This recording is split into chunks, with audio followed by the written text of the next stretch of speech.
We're going to continue our work on the Morris Minor and doing a bit of rust remediation and things like that before we get into actually getting it organized to paint. And what we're going to take a look at are the sills. And you could look at the, open the door of your Minor and say, well, the sills look absolutely perfect. But this is really just a sill covering plate.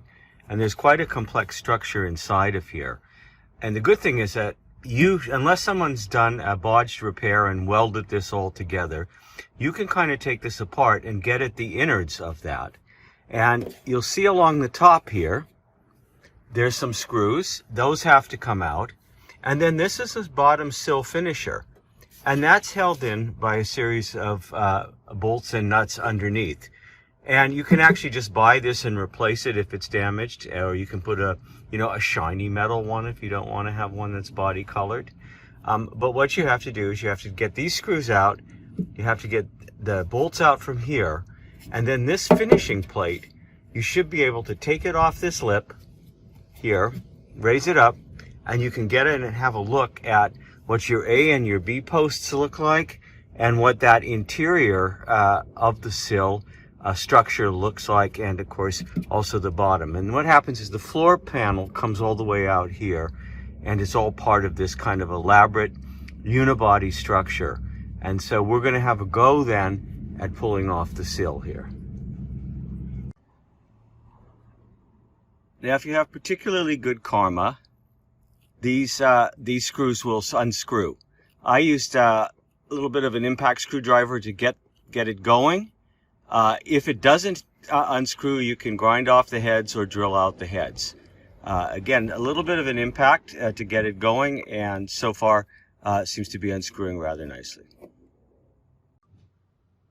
Now that the top screws are out, the next job is to get these nuts and bolts off the bottom that holds this rail here on, finishing rail along the bottom. I soaked these in some WD-40 for a while, and hopefully they're going to come out okay. We'll see.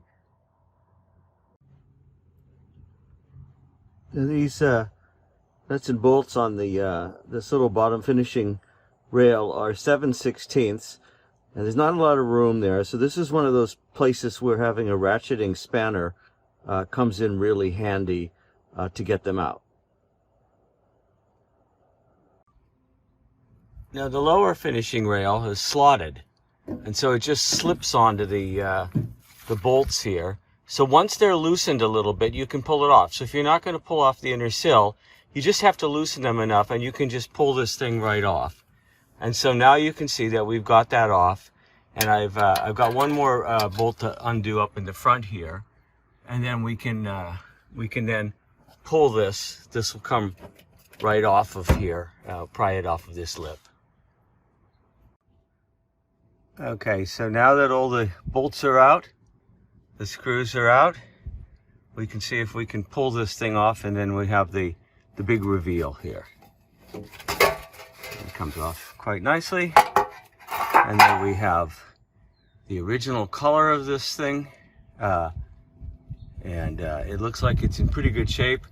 It's got lots of dirt and crap in there, but we can clean that out, and it looks like it's in pretty good nick indeed.